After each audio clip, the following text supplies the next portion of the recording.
Imagine a society where 90% of the population lived in chains while creating the greatest wealth the world had ever seen. This wasn't some distant nightmare. This was Saint-Domingue, the Pearl of the Antilles, where enslaved Africans produced 40% of the world's sugar and 60% of its coffee by 1789. While French plantation owners dripped with luxury, the brutal system was building toward the greatest slave rebellion in history. Today, we're examining the critical period of 1750 to 1784 in Saint-Domingue, the decades when French colonial rule reached its economic zenith, while social tensions reached a breaking point.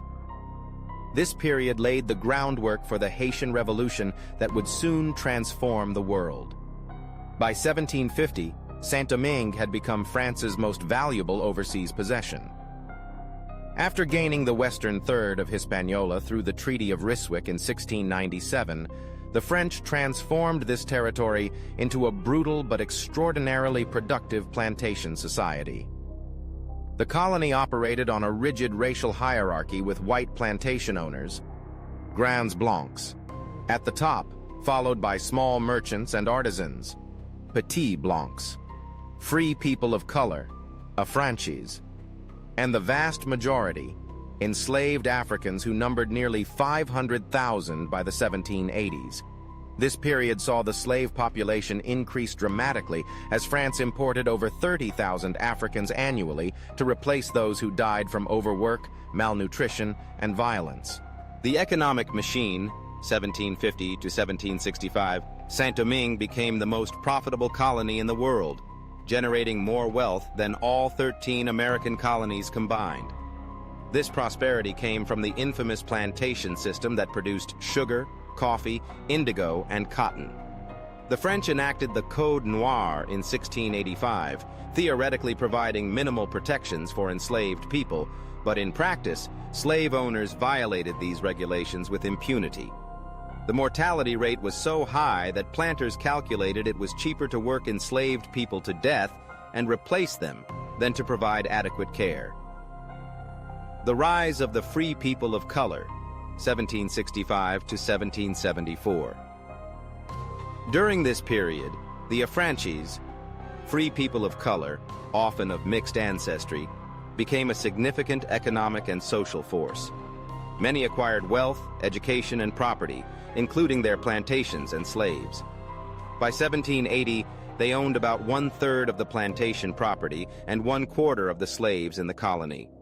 Despite their economic power, they faced increasing racial discrimination as white colonists enacted laws restricting their rights, banning them from certain professions, and prohibiting them from wearing European clothes or using European titles. The American Revolution's impact, 1775-1784. The American Revolution profoundly influenced Saint-Domingue. Many free men of color and whites from the colony fought alongside the French forces supporting American independence. These soldiers returned with revolutionary ideas about liberty and equality.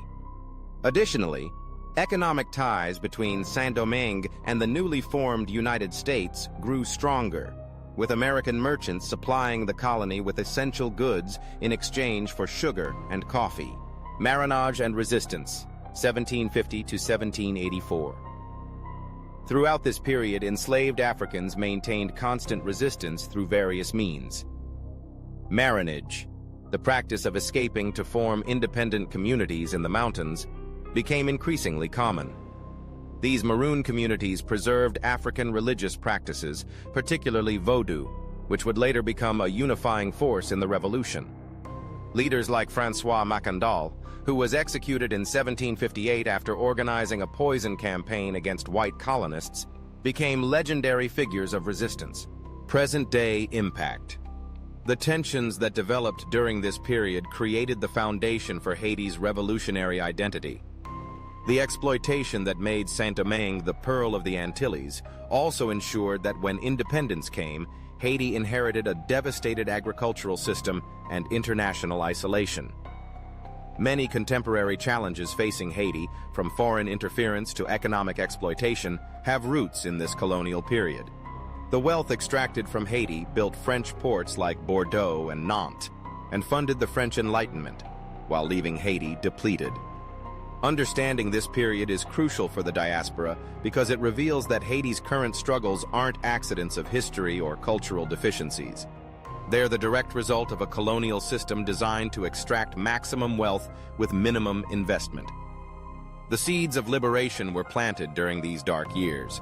The same period that saw the most brutal exploitation also witnessed the development of resistance networks, preservation of African cultural practices, and the emergence of a unique Haitian identity that would ultimately triumph over colonialism.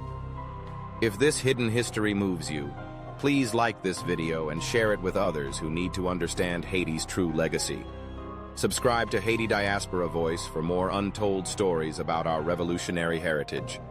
Remember, knowing our true history is the first step toward reclaiming our future. Up next, the French Revolution begins, 1788 to 1790.